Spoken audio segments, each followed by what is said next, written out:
Hi guys, samahan niyo ako magluto ng ginisang ampalaya ngayong gabi. Ayan, meron nga tayong sibuyas, bawang at kamatis at meron tayong pork na isasahog.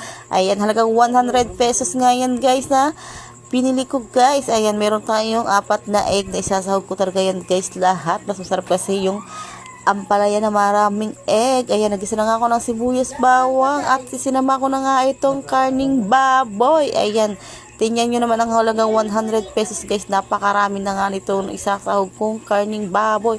Ayan, at golden brown na nga itong ating karning baboy. Ganito gusto ko sa ating karning baboy na medyo nag-golden brown. At ito na nga, isinabay ko na nga itong ating ampalaya.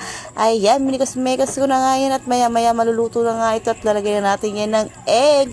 Ayan na nga, tingnan naman at luto na nga itong ating ampalaya. Hindi ko na pinakita yung paglagay ng egg. At ayan na nga ito, ganito na nga itong gusto kong luto guys. Napakasarap talaga nitong ampalaya.